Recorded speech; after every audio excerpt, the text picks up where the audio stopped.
안녕하세요. 저는 서울에서 살고 있는 30대 여성입니다. 대기업에 다닌다고 저와 남편을 그렇게 무시하고 깔보던 동서가 지나친 욕심 때문에 인생 망한 얘기를 들려드리고 싶어서 이렇게 사연 보내게 되었습니다. 임대나 사는 주제에 허세는 설마 돈 없다고 튀는 거 아니죠? 시모 칠순을 고급 레스토랑에서 하자고 했다가 동서에게 들은 말이었습니다.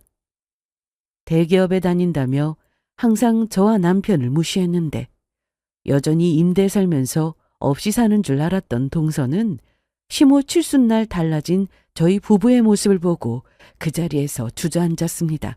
그리고 그날 이후 동서의 인생은 한순간의 욕심으로 완전히 망해버렸는데 대체 어떤 사연인지 바로 시작해 볼게요. 저는 지금까지도 결혼을 정말 잘했다고 생각하는 사람입니다. 시부모님도 너무 편하고 좋으시고 남편 역시 저에게 항상 잘해줘서 이 정도면 성공한 인생이라 생각했어요. 그런데 문제는 동서였습니다. 서방님과 동서는 서로 10년을 넘게 사귀었다고 들었습니다. 서로 첫사랑이고 둘 다 첫 연애라고 했는데 그래서인지 시댁에 가서 동서를 처음 본 날이 아직도 잊히지 않습니다.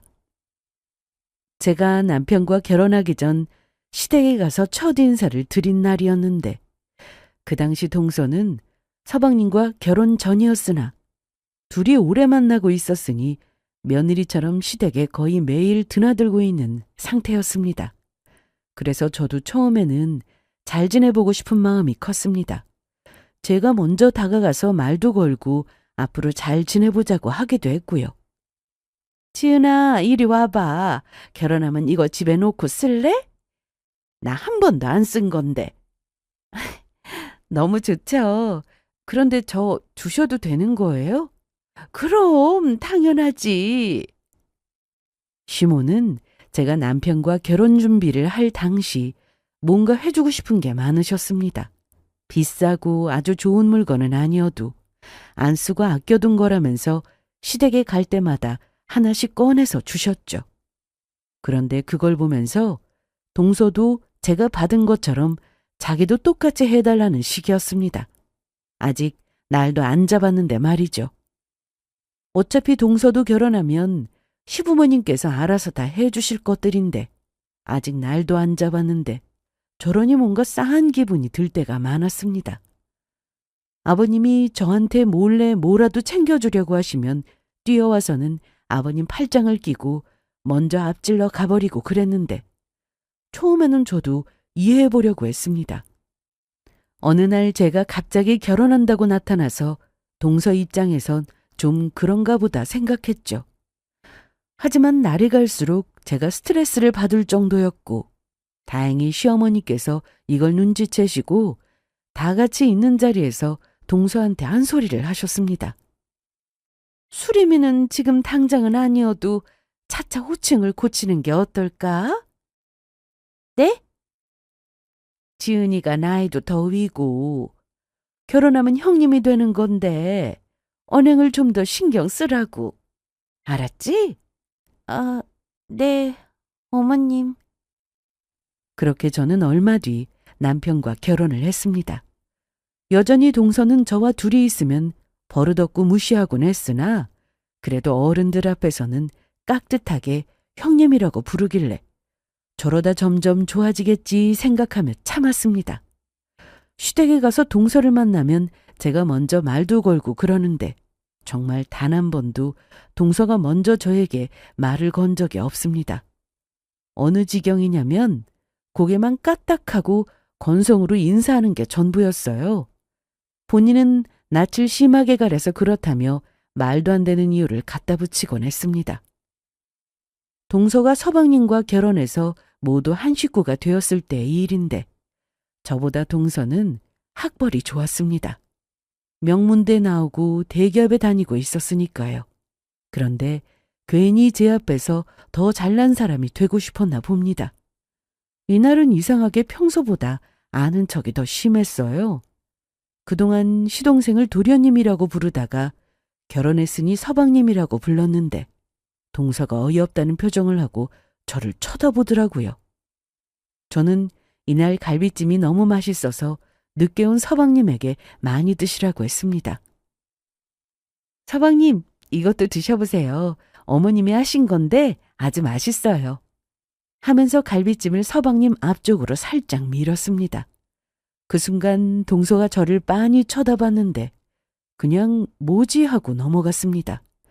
그리고 식사 후 동서는 설거지를 하고 저는 과일을 깎고 있었는데 갑자기 뒤돌아서 제 쪽으로 오더니 이러더라고요. 형님, 왜? 왜 제 신랑한테 서방님이라고 해요? 이상하네요? 결혼했으니까 이제 서방님이라고 불러야지. 뭐가 이상해? 그랬더니 갑자기 막 웃더라고요. 형님, 제가 이래봬도 명문대 나온 사람이에요. 그거 완전 틀렸다고요. 그리고 지금 대기업 다니고 있는데 제가 그 정도도 모르겠어요? 저는 전문대를 나왔습니다. 그러니 동서 입장에서 본인이 저보다 뭐든 더 많이 안다고 생각하는 것 같았어요. 전문대 나와서 잘 모르시나 봐요? 이러면서 또 웃는데 슬슬 짜증이 났습니다. 대학 가지고 할 말도 아니고 서방님이 맞아. 아니죠. 작은 아주버님이라고 하셔야죠. 그리고 우리 남편은 제 서방님이거든요. 정말 모르거나 헷갈리면 핸드폰으로 검색만 해도 나오는 게 호칭입니다. 아니면 어머님께 여쭤봐도 바로 알 수 있었고요. 그런데 막무가내로 저한테 이러니 더 상대해봤자 시댁에서 좋은 모습 보이는 것도 아니고 해서 그냥 됐다고 하고 말았는데 다 같이 과일을 먹을 때 또 이 호칭 얘기를 꺼냈습니다. 어머님, 형님이 왜 제 남편한테 서방님이라고 해요?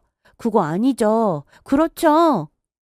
애교 섞인 목소리로 물었는데 어머님은 호칭이 맞다고 하셨고 그러자 또 그놈의 대학 타령을 하기 시작했습니다. 어머, 어머님, 저 아시면서. 저 명문대 나왔어요. 그 정도는 기본으로 알아요.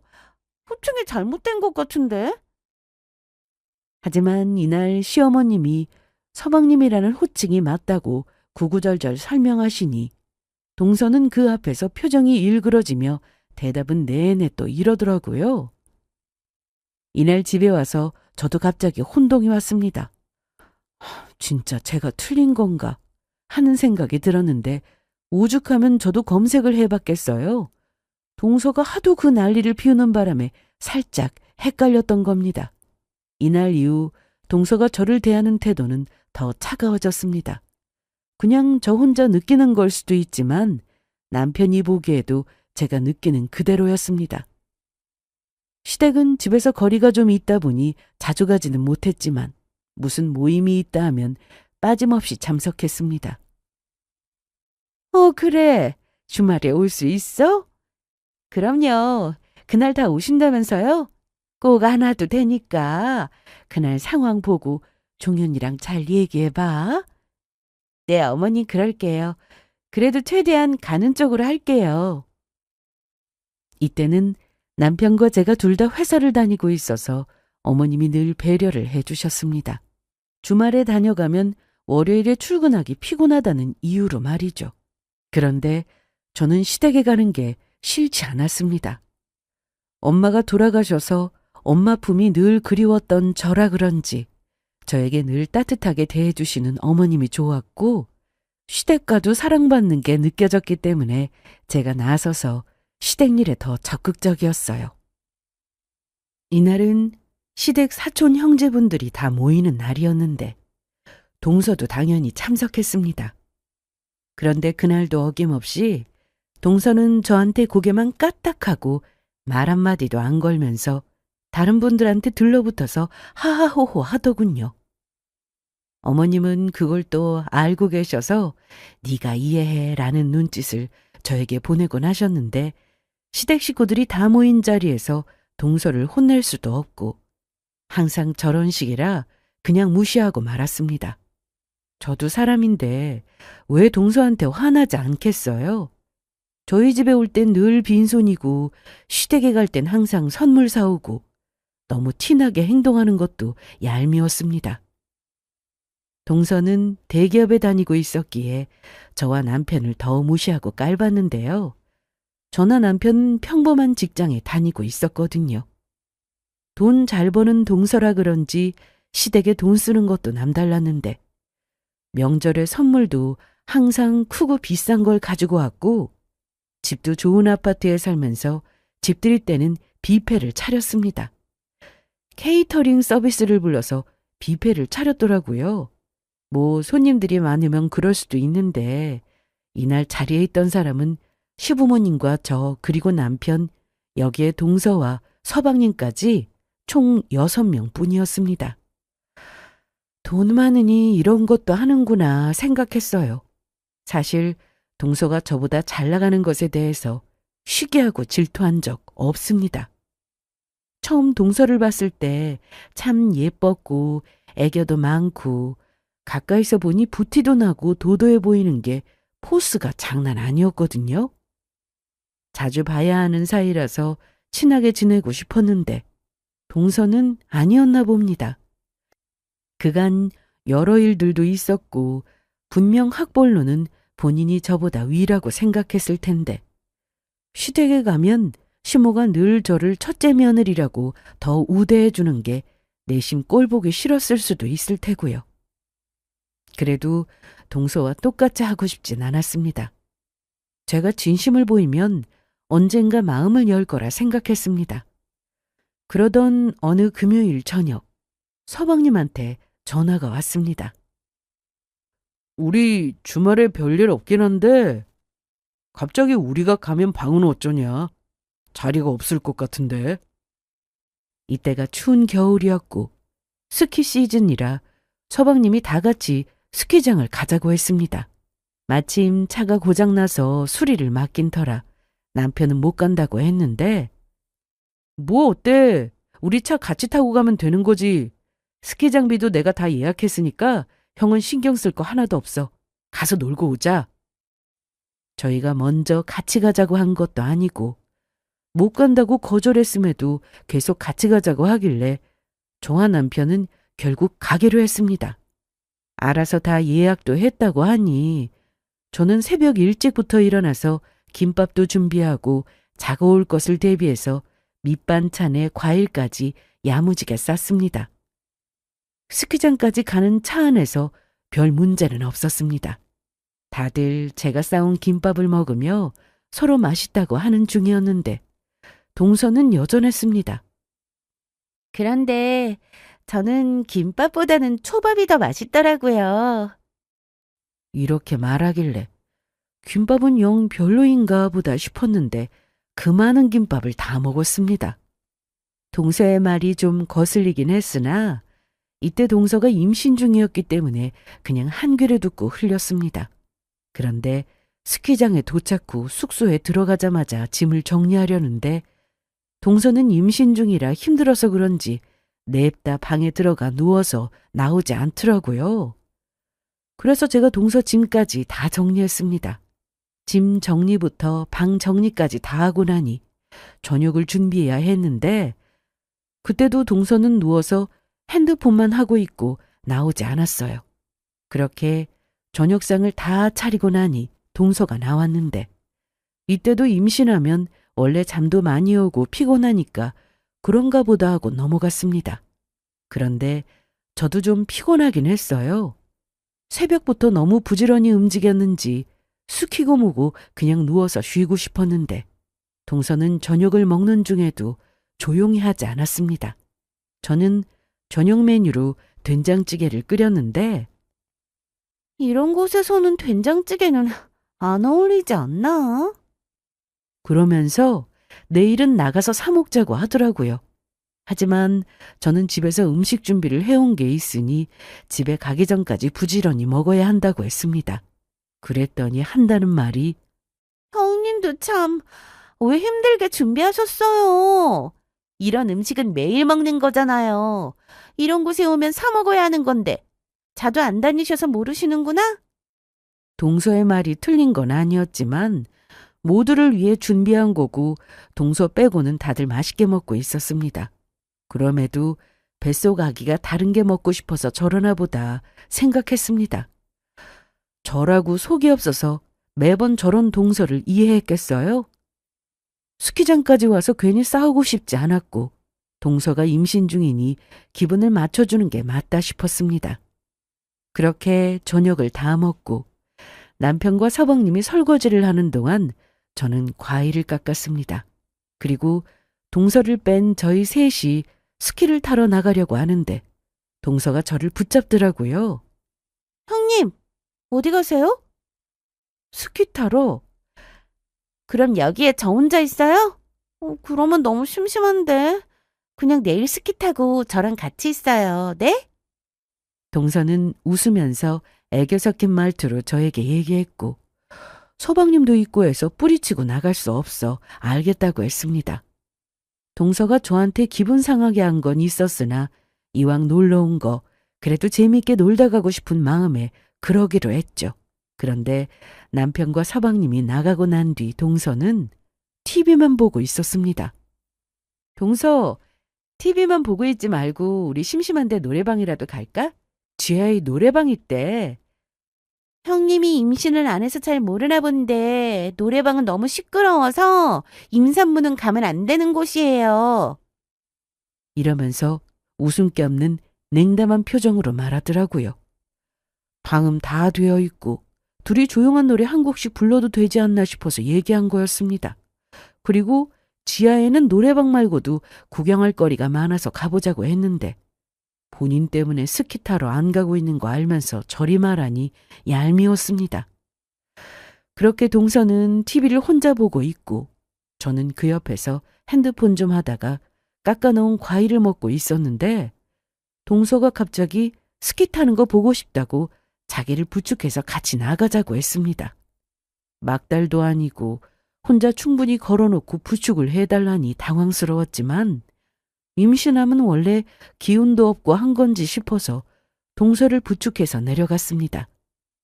남편과 미리 통화하고 어디서 만날지 장소까지 정해두고 나갔는데 거의 다 도착했을 때 갑자기 동서가 제 쪽으로 힘을 과하게 주는 것 같다 싶었고 결국 둘 다 넘어졌습니다. 사실 이날 다친 건 저였습니다. 동서가 제 몸 위로 넘어졌기 때문에 바닥에 다리가 쓸렸거든요. 순간 너무 놀라 왼쪽 손을 바닥에 짚고 동서가 다치면 안 된다는 생각에 어떻게든 보호하려고 했는데 이 모습을 본 남편은 급하게 뛰어와 제 몸 상태부터 확인했습니다. 저기요, 괜찮아? 다리가 좀 아프네.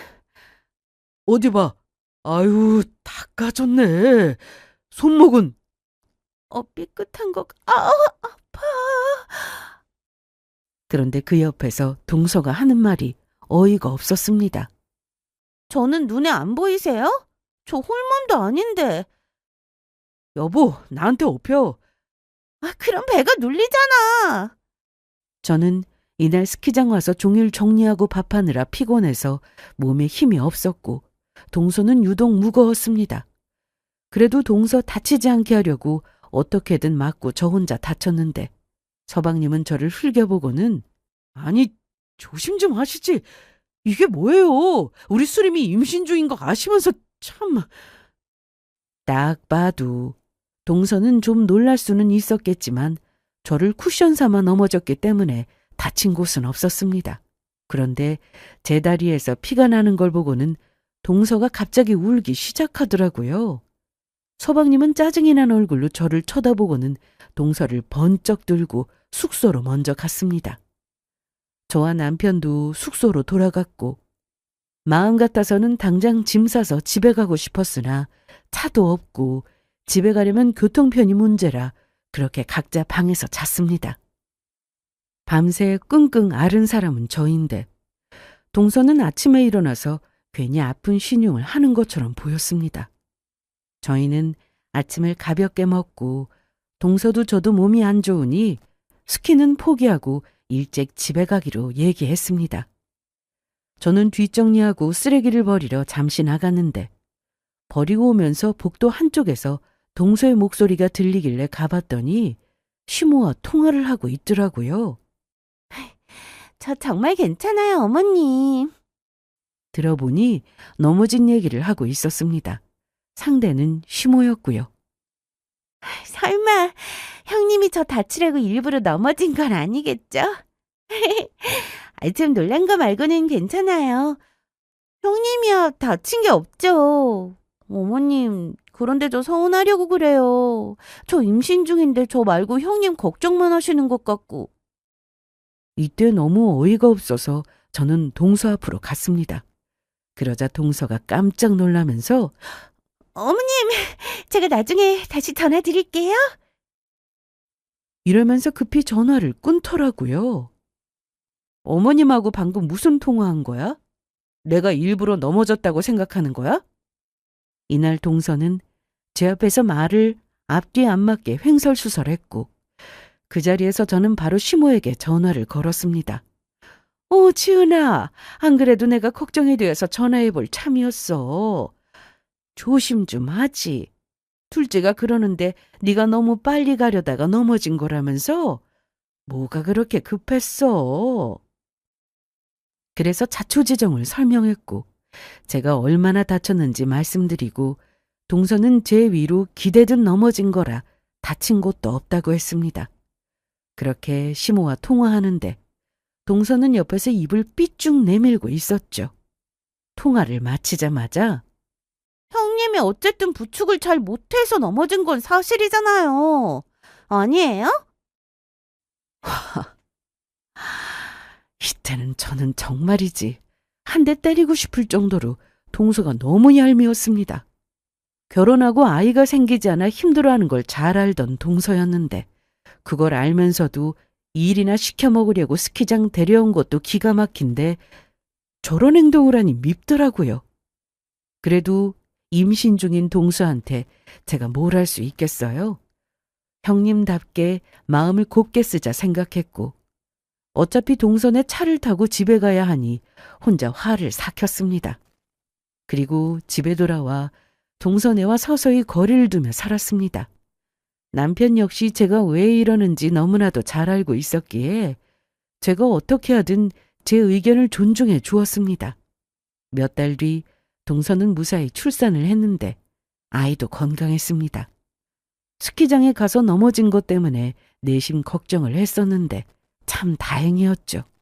그런데 거리를 두고 살더라도 시댁의 왕래를 안 하고 사는 게 아니었으니 동서와도 마주칠 수밖에 없었는데요. 동서가 저한테 함부로 하는 걸 남편이 알아서 서방님한테 그러지 못하게 하라고도 해봤으나 소용없었습니다. 동서나 서방님이나 똑같았으니까요. 돌잔치까지 마치고 동선에는 애가 생겼으니 학군 좋은 동네로 알아보더니 이사를 갔습니다. 그전부터 거리 두며 자주 만나지 않고 지냈는데 이사까지 가고 나니 더 볼 일이 없어졌습니다. 저와 남편은 시댁에는 여전히 하던 대로 하면서 그렇게 살았는데 열심히 안만 보며 살다 보니 그래도 좋은 날이 오긴 하더라고요. 시모 칠순이 다가오고 있던 어느 날 오랜만에 동서와 통화를 했습니다. 형님, 오랜만이에요. 잘 지내셨죠? 나야 늘 똑같지. 어머, 똑같으면 어떡해요. 사람이 발전이 있어야 하는 건데. 그래, 맞아. 발전이 있어야지. 그러는 동서는 잘 지내? 애는 잘 크고? 그럼요. 그런데 어쩐 일로 전화를 다 하셨어요? 다른 게 아니라 곧 어머님 칠순인데 그냥 넘어갈 수는 없잖아. 안 그래도 저 선물 사놨어요. 그래? 잘했네. 그런데 내가 장소를 좀 알아봤는데 저는 미리 알아본 고급 레스토랑을 얘기하며 어떠냐고 물었습니다. 네? 어디요? 아니, 거기 엄청 비싼 곳인 거 아시죠? 알고 말씀하시는 거죠? 알지. 우리 남편이랑 자주 가는 곳인데. 자주요? 무슨 그런 농담을. 거긴 저도 자주 못 가는데. 아니, 그런데 거기서 정말 어머님 칠순하자는 거예요? 날짜는 괜찮은 거지? 마침 주말이니까 당연히 괜찮은데. 그럼 됐네. 거기로 내가 예약할게. 결제는 내가 알아서 할 거니까 걱정 말고. 형님이요? 무슨 로또라도 됐어요? 로또는 무슨, 내가 언제 복권 사는 거 봤어? 그런데 동서는 여전했습니다. 오랜만에 통화하는데도 여전히 저와 남편을 무시했죠. 아니, 그런데 왜 이래요? 형님네 형편 제가 모르는 것도 아닌데. 다른 날도 아니고 어머님 칠순인데 이 정도는 할 수 있어. 임대나 사는 주제에 허세는. 뭐라고? 못 들은 척했으나 아주 잘 들렸습니다. 제가 남편과 결혼하고 임대주택에서 살았는데 여전히 집 없이 사는 줄 알고 동서가 저리 말하더라고요. 그런데 설마 이렇게 말해놓고 그때 가서 돈 없다고 튀고 그럴 건 아니죠? 무슨 소리야. 그런 걱정 말고 그날 늦지 않게 와. 저는 그렇게 레스토랑 예약을 했고 어머님 선물도 따로 준비했습니다. 그간 남편과 열심히 일만 하며 사느라 시댁에도 친정에도 신경을 많이 못 쓰고 살았는데 이제 여유가 좀 생기다 보니 저희도 양가 부모님께 효도할 날이 오더라고요. 그렇게 주말이 되었고 레스토랑에서 시부모님을 만났습니다. 아니, 여기 왜 이렇게 좋아? 마음에 드세요? 둘고 말고. 사진으로 보내줘서 대충 보긴 했는데 사진보다 훨씬 더 멋있다. 그런데 여기 너무 비싸지 않아? 돈 걱정을 왜 하세요? 저희 이제 이 정도는 충분히 해드릴 수 있어요. 그래요, 엄마.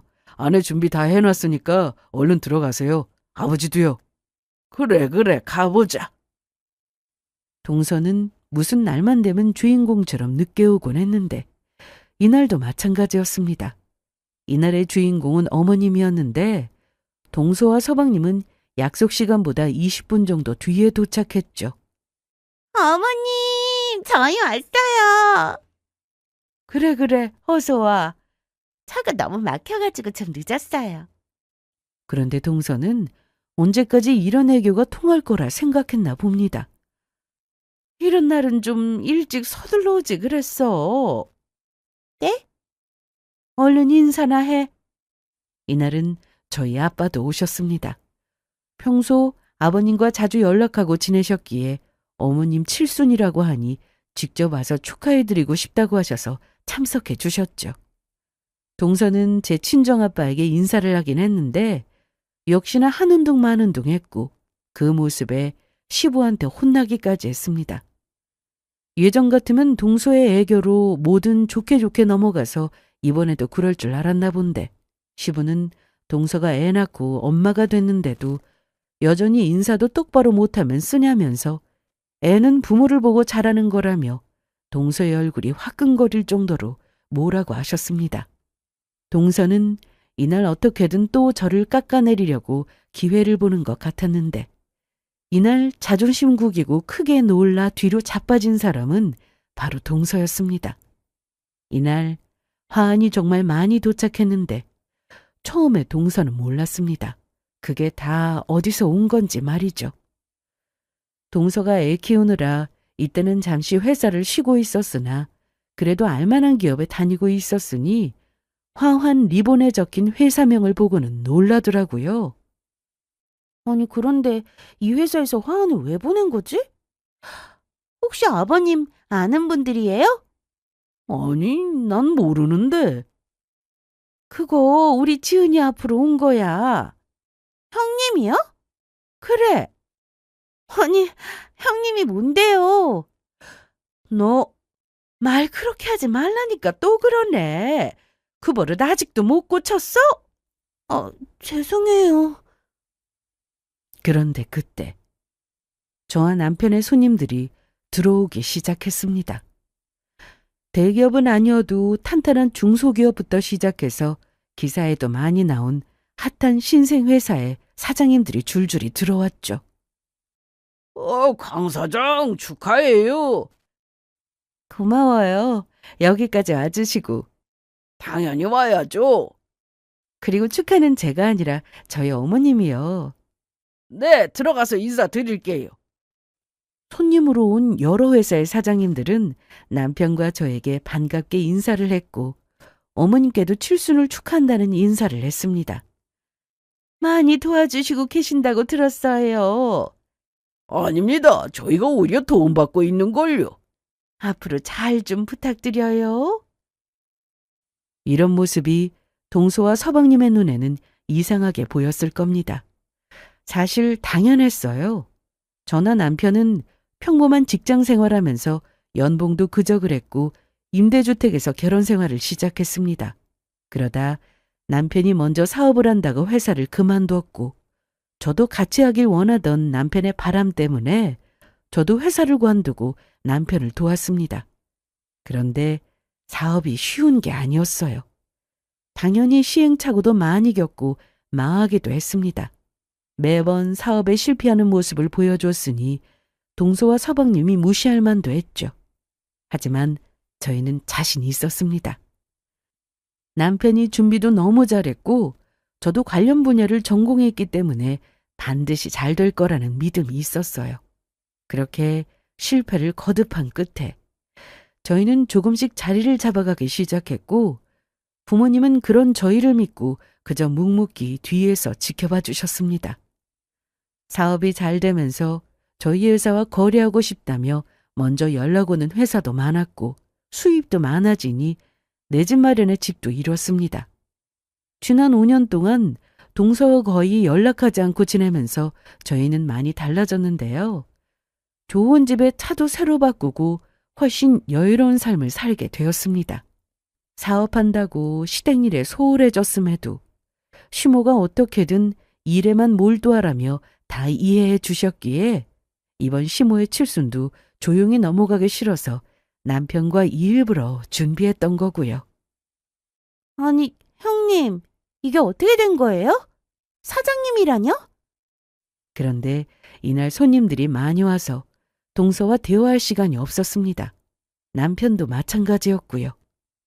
동서는 답답했는지 시모와 시부를 붙잡고 이게 어떻게 된 거냐고 물은 모양이었는데 한참 손님들과 대화하던 중 동서가 바닥에 그대로 주저앉는 모습을 봤습니다. 동서, 왜 그래? 아니, 형님, 어떻게 이래요? 뭐가? 임대 살면서 둘이 벌어 매달 생활 쪼들리게 살지 않았어요?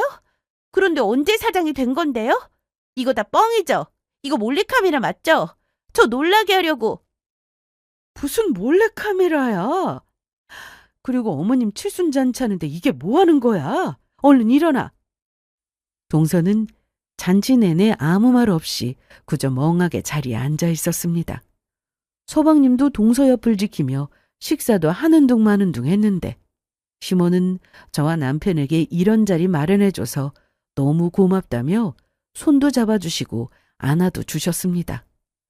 항상 시댁 모임이 있을 때면 동서가 주인공이 되어야 하는 사람이었기에 이날 제가 주목을 받으니 동서 성격에 속으로 열받았을 거라 짐작은 했습니다. 그런데 이날은 시부모님과 친정아빠도 챙겨야 했고 일부러 참석해 주신 회사 거래처 사장님들께도 인사하고 대화하느라 동서가 어떤 상태인지 신경 쓸 겨를이 없었어요. 솔직히 이따 해도 신경 쓰고 싶지 않았습니다. 식사도 어느 정도 끝나가고 손님도 하나둘씩 갔을 때 친정아빠도 먼저 일어나셨습니다. 그런데 제가 친정아빠를 배웅하고 왔는데 안에서 시끄러운 소리가 들렸습니다. 동서 성격에 절대 가만히 있지 않겠다 싶었는데 역시나였어요.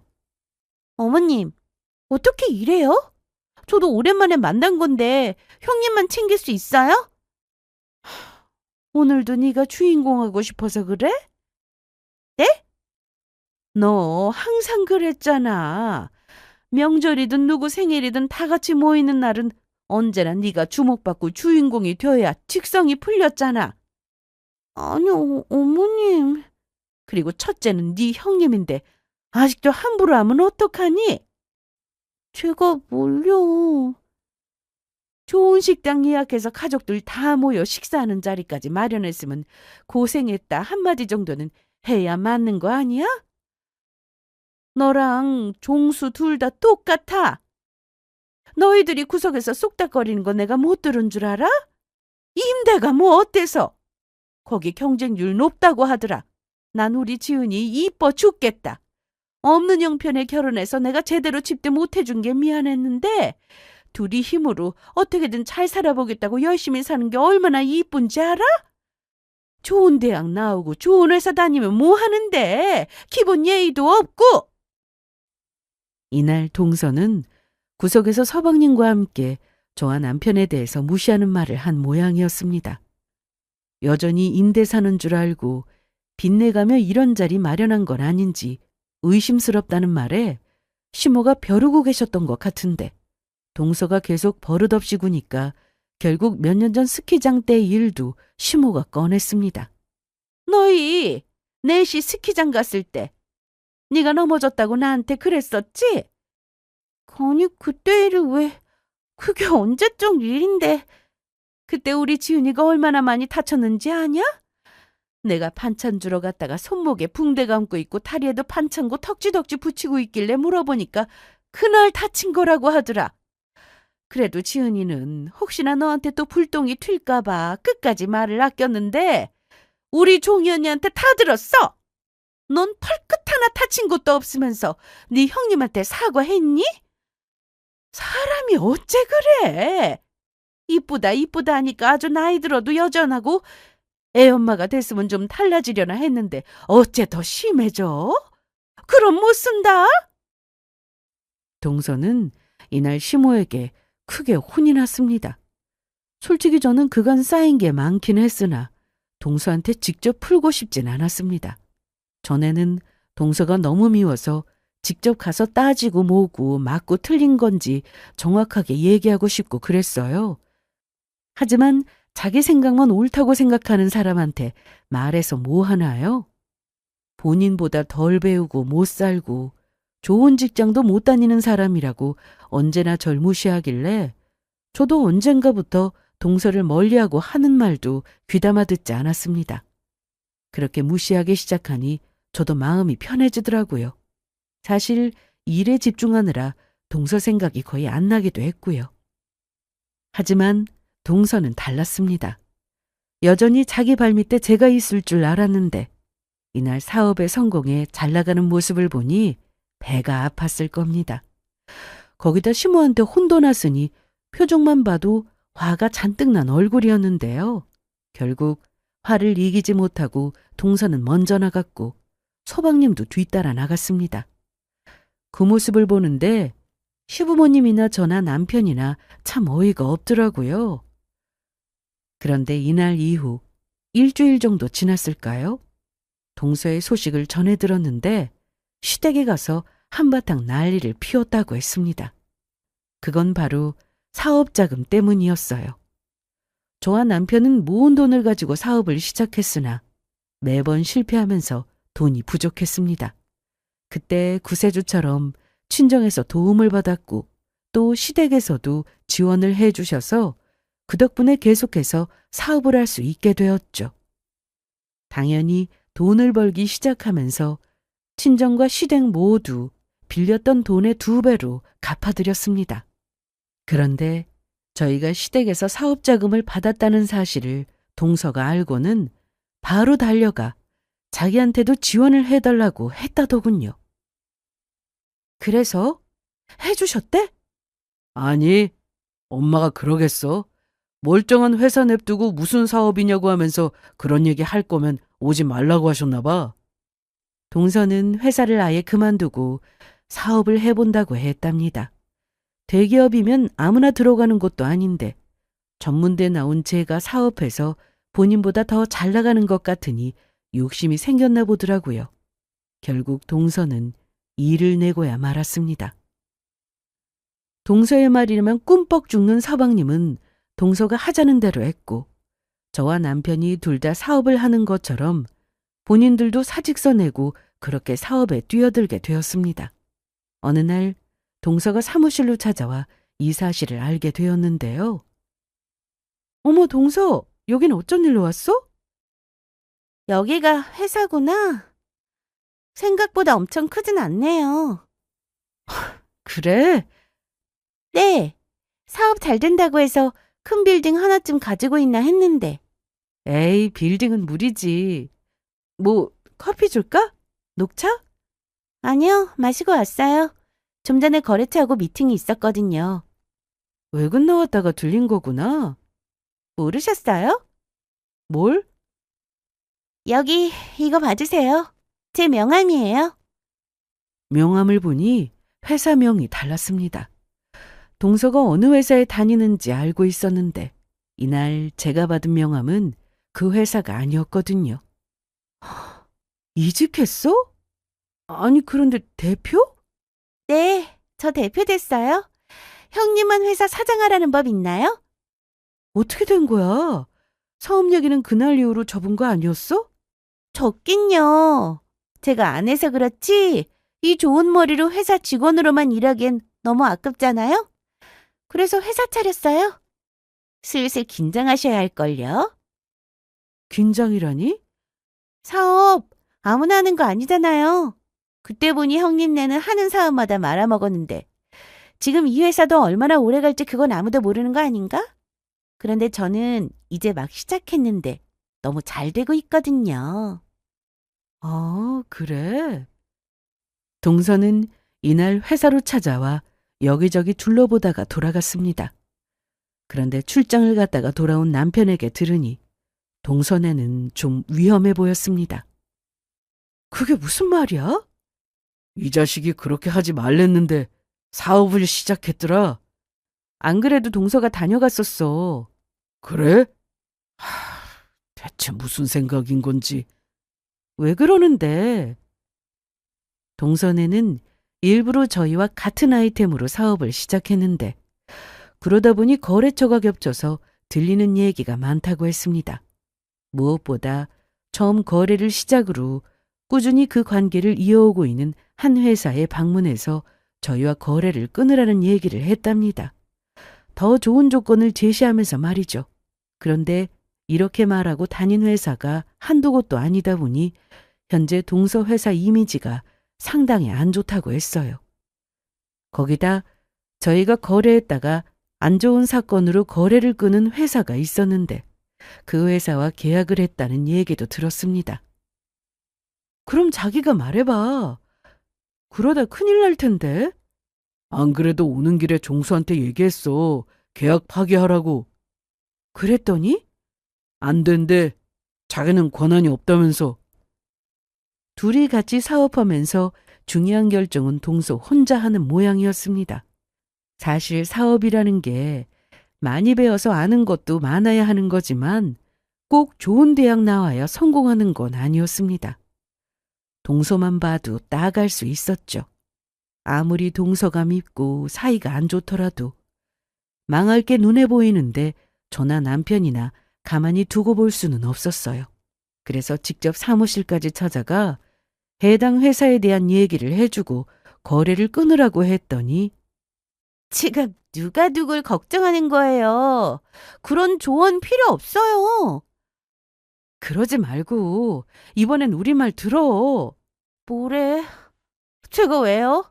전문대 나온 형님 말을 왜 들어야 하는데요? 여기서 대학 얘기가 왜 나와? 저보다 많이 배우지도 않았으면서 왜 자꾸 이래라 저래라 하는 건데요. 지금 사업해서 돈 좀 벌었다고 눈에 뵈는 게 없는 거예요? 그만해. 뭘 그만해요. 저 모르게 어머님한테 가서 얼마나 알랑방구를 꼈는지 사업자금 받아내고 그 돈으로 사업해서 지금 벌어먹고 사는 거면서? 그 돈 다 갚았어. 그건 저야 모르죠. 갚은 걸로 하자고 말 맞췄는지 제가 알게 뭐예요? 동서는 정말 말이 통하지 않았습니다. 어떻게든 사업으로 저를 이기려고 하는 듯 보였고 거기다 시모한테 돈 받은 사실에 대해서 매우 섭섭해하며 차별받고 있다는 말까지 했는데요. 남편은 결국 알아서 하라고 하고는 가자고 했습니다. 뭐해? 그만 나와. 네, 잘 가세요. 하지만 예상대로 동서의 회사는 얼마 가지 못해 망했습니다. 그런데 사업이라는 게 초반에 바로 자리 잡는 건 정말 어려워요. 동서도 몇 번의 시행착오 끝에 밀고 나가서 자리 잡고 하면 되었겠지만 처음부터 너무 무리하게 일을 벌려놓은 게 화근이었습니다. 또한 문제 그 거래처가 거래대금 안 주고 물건만 당겨 쓰는 곳으로 유명해서 결국 동선의 회사만 손해를 크게 보게 되었죠.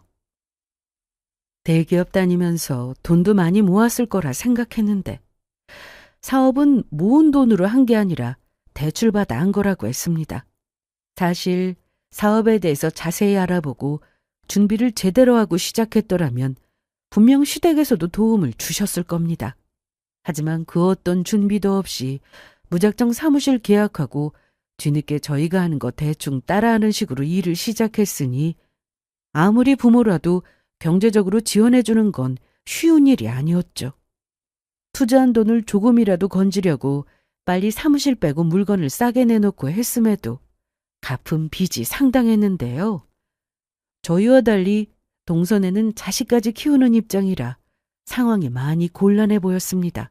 그런데 방법은 하나였어요. 살던 집 처분하고 시댁으로 들어가 사는 거였어요. 하지만 서방님은 남편에게 전화해서 급한 불을 꺼야 한다며 대출 이자라도 내게 돈을 빌려달라고 했습니다. 야, 임마. 이번에 이자 해결하면 다음 달에는 어떻게 할 건데? 둘 중 한 명이라도 회사는 다니고 있었어야지. 형도 둘 다 일 그만두고 사업에 뛰어든 거면서 왜 그래? 그래, 우리도 그랬는데 내가 먼저 일 그만두고 한동안 우리 와이프는 직장 생활했어. 그러지 말고 좀 빌려줘. 하지만 남편은 완강했습니다. 서방님이나 동서가 미워서가 아니었어요. 당장 대출 이자 내게 얼마씩 빌려줬다가는 답이 없어 보였기 때문이었죠. 차라리 집 처분해서 빚 갚고 다시 시작할 때까지 시댁에 들어가 사는 게 제일 최선이었습니다. 저희도 초반에 사업에 실패해서 여러 일들을 겪었으나 무리하게 사무실 얻고 처음부터 크게 시작하진 않았습니다. 친정이나 시댁에서 지원받은 돈도 큰 액수도 아니었고요. 동서는 욕심이 많은 사람이라 어떻게든 사업을 다시 일으키고 싶었겠지만 이건 답이 없었어요.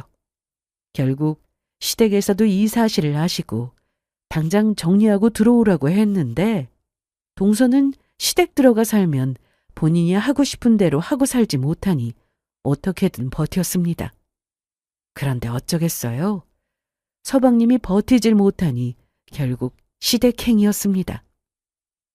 예전 같으면 시모사랑 듬뿍 받으며 시댁에서 재미나게 살았겠지만 동서가 어떤 사람인지 시부모님도 너무 잘 아셨기 때문에 같이 살면서 동서는 그동안 겪지 못한 시집살이를 하게 되었습니다. 그런데 시모 성격의 며느리를 부려먹고 그런 분은 못 되십니다. 어머님, 많이 힘드시죠? 힘들어도 어쩔 수 없지 뭐. 동서는 어떻게 지내고 있어요? 말도 마라. 그동안 살림을 어떻게 하고 산 건지 애엄마라는 사람이 할 줄 아는 게 하나도 없어서 내가 처음부터 가르치고 있어. 사람 만들어서 내보내야지. 너는 여기 신경 쓰지 말고 일에나 신경 써. 그러던 어느 날 동서한테 전화가 왔습니다. 그것도 우는 목소리로요. 여보세요? 여보세요? 저예요, 형님. 그래. 그런데 왜 울어?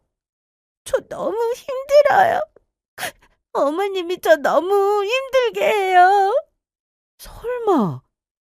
정말이에요. 매일 설거지해서 손에 물집도 잡혔다고요. 시댁에 식기세척기 있는 거 다 알아. 손빨래 하느라 어머님도 안 하시는 손빨래를 자기한테 시켰다고? 암튼 저 너무 힘들어서 빨리 나가서 살고 싶어요. 형님 돈 많이 벌었다면서요. 그러지 말고 저희 집 하나 얻어주시면 안 돼요? 그냥 꽁으로 해달라는 게 아니고 지금 제 남편이 사업 다시 구상 중인데 그거 잘 되면 2배, 아니 3배로 갚을게요. 네? 그래, 열심히 준비해서 다시 사업해보는 거야. 내가 뭐라고 안 하겠는데 하려면 거기서 해. 네? 사업 자금 얼마라도 모을 때까지 거기서 살라고. 여기서 도와주면 동서는 예전 모습 그대로 나올 게 뻔했습니다. 사람은 쉽게 변하지 않으니까요. 동서는 어떻게든 회사를 다시 알아보지만 쉽게 구하지 못했고, 남편 역시 그간 당한 게 많아서인지 동서나 서방님 연락이 오면 다 들어주지 말라고 했습니다. 본인에게는 그래도 친동생인데 오죽하면 저렇게까지 말했겠어요?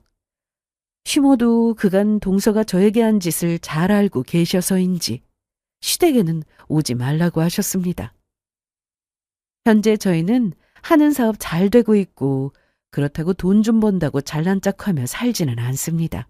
살면서 기부라는 것도 하고 있고 초심 잃지 않도록 직원들 복지에도 많이 신경 쓰고 있답니다.